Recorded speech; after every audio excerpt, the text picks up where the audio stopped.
Hello friends, तो हमारे आज का टॉपिक है जो एमएससी केमिस्ट्री फर्स्ट सेम के स्टूडेंट के लिए है। पेपर फर्स्ट की यूनिट फर्स्ट का फर्स्ट टॉपिक है VSEPR थ्योरी, यानी संयोजकता कोश इलेक्ट्रॉन युग्म प्रतिकर्षण सिद्धांत, valence shell electron pair repulsion theory. Molecules की आकृति ज्यामिति को ज्ञात करने के लिए इस थ्योरी का यूज़ किया जाता है। मतलब मॉलिक्यूल्स का शेप ज्ञात करने के लिए इस थ्योरी का यूज़ किया जाता है। सिज्विक एवं पावेल ने सन 1940 में इस सिद्धांत का प्रतिपादन किया था। मतलब जो साइंटिस्ट थे दो, उन्होंने इस थ्योरी का प्रतिपादन किया। इसे गिल्स्पी एवं नाइहोल्म ने 1957 में विकसित किया। VSEPR थ्योरी के कुछ मुख्य बिंदु हैं चार, जो इस प्रकार हैं। यह थ्योरी उन मॉलिक्यूल्स की आकृति स्पष्ट करता है जिनमें लोकेट इलेक्ट्रॉन पेयर बंद होते हैं। किसी मॉलिक्यूल्स के केंद्रीय परमाणु के संयोजकता इलेक्ट्रॉन पेयर से युक्त ऑर्बिटल इस प्रकार व्यवस्थित रहते हैं कि वे एक दूसरे से अधिकतम दूरी पर रहे, जिससे उनमें न्यूनतम प्रतिकर्षण हो। एग्जाम्पल के लिए BeCl2 या फिर BF3।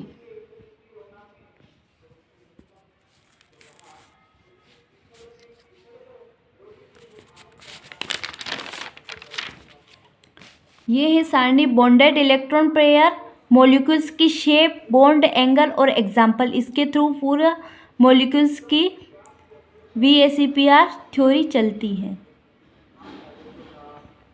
किसी मॉलिक्यूल्स की आकृति व ज्यामिति केंद्रीय परमाणु के संयोजकता कोश में विद्यमान दोनों बॉन्डेड और नॉन बॉन्डेड इलेक्ट्रॉन पेयर पर निर्भर करता है। लोन पेयर इफेक्ट यानी एकाकी इलेक्ट्रॉन युग्म प्रभाव केंद्रीय परमाणु की सतह पर बॉन्डेड इलेक्ट्रॉन पेयर की अपेक्षा लोन पेयर ऑफ इलेक्ट्रॉन यानी एकाकी इलेक्ट्रॉन युग्म अधिक स्थान घेरता है। इसलिए यह ऑर्बिटल को थोड़ा दबा भी देते हैं या प्रतिकर्षित हो जाते हैं, जिससे अणु की आकृति भी बदल जाती है, बॉन्ड एंगल में भी परिवर्तन आ जाता है। अगला है अमोनिया NH2 मॉलिक्यूल्स की शेप। अमोनिया NH3 का केंद्रीय परमाणु नाइट्रोजन है। इसमें इलेक्ट्रॉनों की संख्या जो होती है वह 7 होती है।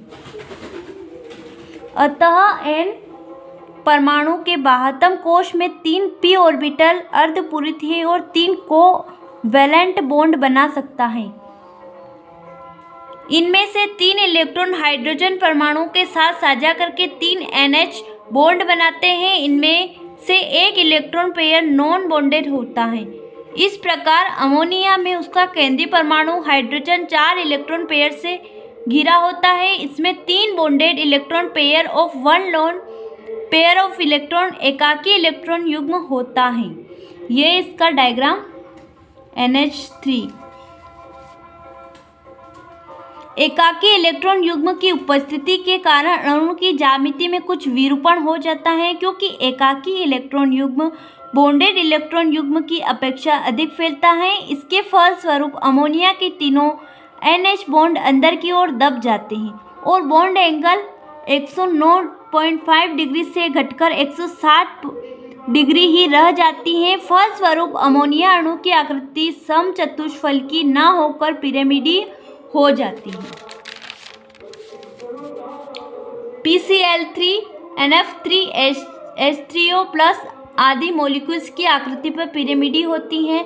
H2O जल मॉलिक्यूल्स की शेप। अब H2O यानी जल का मॉलिक्यूल्स की शेप कैसी होती है? वाटर के बनने में H और O एटम भाग लेते हैं, जिसके सामान्य अवस्था में इलेक्ट्रॉन विन्यास इसमें 8 इलेक्ट्रॉन पाए जाते हैं।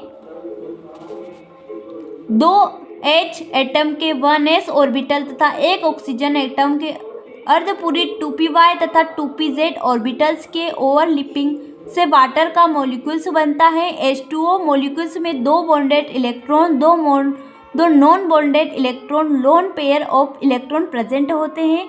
ऑक्सीजन परमाणु पर 2 लोन पेयर एकाकी इलेक्ट्रॉन युग्म होते हैं, जिसके कारण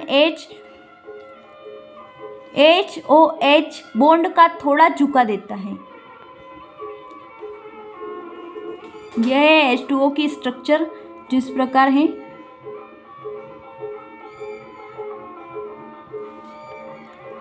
जिससे H2O बॉन्ड एंगल 109.5 डिग्री से घटकर 104.5 डिग्री रह जाता है। फलस्वरूप वाटर मॉलिक्यूल्स की आकृति चतुष्फल की न होकर वी शेप यानी बेंट शेप की हो जाती है।